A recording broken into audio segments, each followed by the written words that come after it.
आपको बता दें कि यूपी कांग्रेस ने अपने 28 और उम्मीदवारों की लिस्ट जारी कर दी है और इस फहरिस्त के मुताबिक अमेठी से आशीष शुक्ला को टिकट दिया है कांग्रेस ने। इसौली से बीएम यादव को, कुंडा से योगेश यादव को टिकट मिला है। वहीं चैल से तलत अजीज, सोराव से मनोज पासी को उम्मीदवार बनाया है कांग्रेस ने। ये एक और लिस्ट है जो कांग्रेस ने अपने 28 उम्मीदवारों की जारी की है। ये बड़ा अपडेट इस वक्त आप अपने टीवी स्क्रीन पर देख रहे हैं।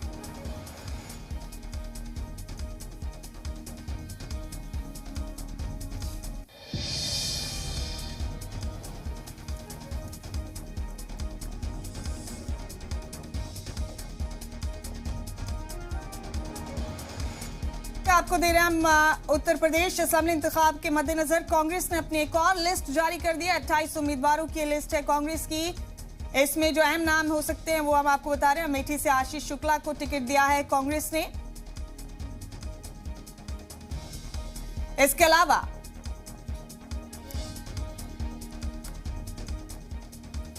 इसौली से बीएम यादव, कुंडा से योगेश यादव को टिकट मिला है। वही चैल असेंबली हल्के से तलत अजीज को उम्मीदवार बनाया कांग्रेस ने। सोराव से मनोज पासी को कांग्रेस ने उम्मीदवार बनाया। बड़ा अपडेट इस वक्त आप अपने टीवी स्क्रीन पर देख रहे हैं।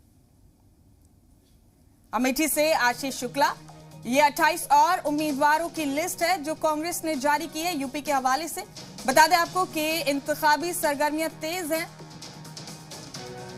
उत्तर प्रदेश के हवाले से ये बड़ा अपडेट दे रहे हैं आपको। कांग्रेस ने एक और लिस्ट जारी कर दी अपनी 28 उम्मीदवारों की। इस फेरिस्त के मुताबिक अमेठी से आशीष शुक्ला को टिकट दिया है और हमारे साथी अहमर हुसैन बराह रास्त मौजूद है हमारे साथ इस खबर पर।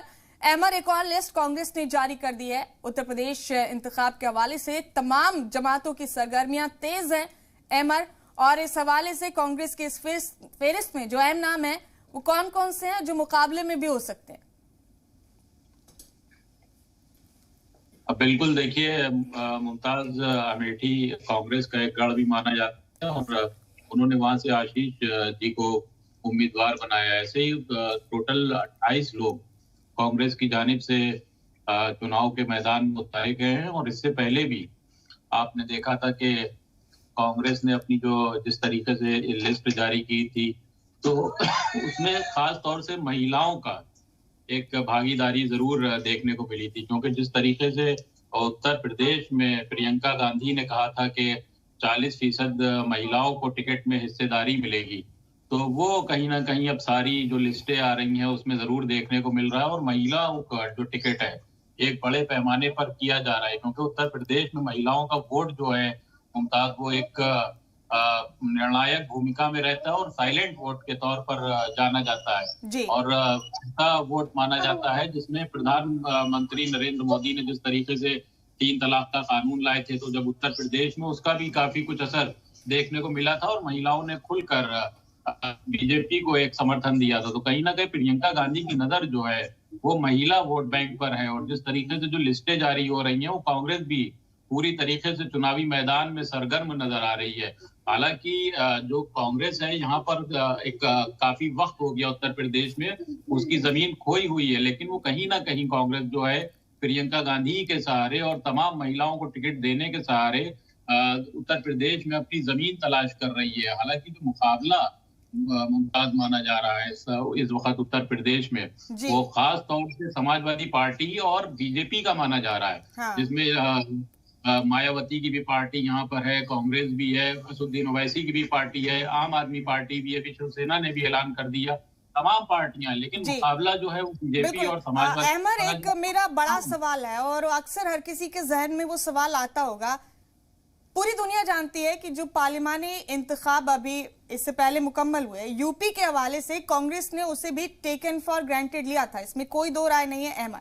लेकिन इस इंतखाब में कांग्रेस की संजीदगी बड़ी है। प्रियंका गांधी ने बड़े संजीदा अंदाज में इस इंतखाब की बागडोर संभाली है। क्या ये संजीदगी जब लिस्ट जारी की है कांग्रेस ने अपने उम्मीदवारों की, उसमें बराबर मुकम्मल तौर पर बढ़ती गई है? खवातीन को 40% टिकट के अलावा दीगर उम्मीदवारों की बात करें तो? बिल्कुल, देखिए अब उत्तर प्रदेश में जिस तरीके से कांग्रेस अपना जनाधार खो चुकी थी और इस बार जो कमान जो दी गई वो खुद प्रियंका गांधी के हाथों में दे दी गई और प्रियंका गांधी से बहुत कुछ उम्मीद जताई जा रही है, क्योंकि प्रियंका गांधी एक तेज तर्रार नेता के तौर पर जरूर मानी जाती हैं और उत्तर प्रदेश में भी उन्होंने एक अपनी अच्छी पैठ बनाई है। और जो आप देख रहे हैं कि जो 2022 का विधानसभा चुनाव है, तो तमाम जो फैसले हैं वो कहीं ना कहीं प्रियंका गांधी खुद ले रही हैं।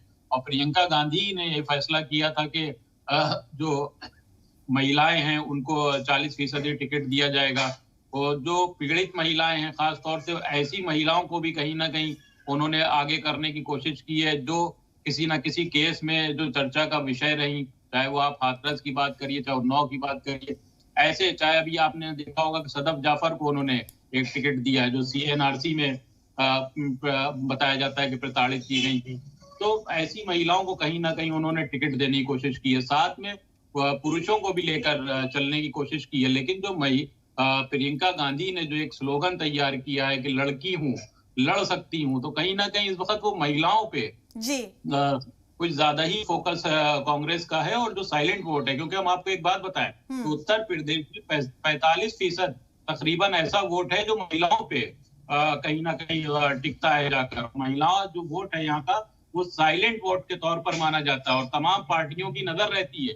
इससे पहले बीजेपी ने भी महिला वोट के जरिए एक बड़ी कामयाबी हासिल की थी। तो प्रियंका गांधी भी कहीं ना कहीं इन्हीं वोटों के सहारे आगे उत्तर प्रदेश की सियासत में जाना चाहती हैं और कुछ नया मुकाम जरूर हासिल करना चाहती हैं। हालांकि मुकाबला जो है वो इस बार सख्त जरूर है, क्योंकि कांग्रेस उस तरीके से अभी जमीनी सतह पर नजर नहीं आ रही है, वो चाहे मायावती की पार्टी हो, चाहे कांग्रेस हो, चाहे आम आदमी पार्टी हो, उस तरीके से नहीं आ रही। तो अहमद, क्या इस इंतखाब में जो कयास आराइयां हैं कि मुकाबला बड़े तौर पर बीजेपी, उसकी मुआविन जमातें और समाजवादी पार्टी और उसके इत्तेहाद के बीच ही है, क्या प्रियंका गांधी की क़यादत में कांग्रेस इन सब के गुणा भाग को बिगाड़ सकती है? उस इक्वेशन को कहीं ना कहीं कांग्रेस खराब करने का दम रख रही है आपके मुताबिक? अहमद, क्या ये माना जा सकता है? देखिए, अभी कौन मुकाबले में कितना मजबूत तौर पे उतरेगा, क्योंकि अभी इलेक्शन 7 चरणों में है मुमताज। और अगर देखा जाए तो उत्तर प्रदेश जो है वो चुनावी दहलीज पर खड़ा हुआ है।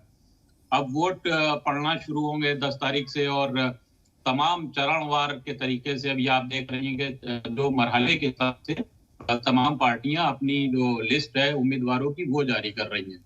उसके बाद वोट होगा और क्या कुछ माहौल कहता है उत्तर प्रदेश का, जब तक वो जरूर तय करेगा। वो बीजेपी के पक्ष में जाता है, समाजवादी पार्टी के पक्ष में जाता है, या फिर कांग्रेस या बहुजन या फिर और जो मुख्तलिफ पार्टियां हैं उनके लिए जाता है। क्या ये पार्टियां जो हैं वो समाजवादी पार्टी या फिर बीजेपी का खेल बिगाड़ेंगी या फिर एक जीत का परचम बुलंद करेंगी, ये जरूर एक देखने वाली बात होगी। लेकिन ये जरूर तय है कि जो पार्टियां और भी मुख्तलिफ पार्टियां हैं वो कहीं ना कहीं बीजेपी और समाजवादी दोनों के लिए परेशानी का सबब जरूर बनेंगी, क्योंकि पूरी दमखम के साथ। बिल्कुल ठीक कहा आपने, रास्ता आसान लग रहा था 2 बड़ी जमातों को, लेकिन ऐसा नहीं है। ये इक्वेशन, ये मसावात बदल सकती है इंतखाब के इख्तिताम तक। बहुत शुक्रिया आपका अहमद, हमारे साथ जुड़ने के लिए बहुत बहुत शुक्रिया।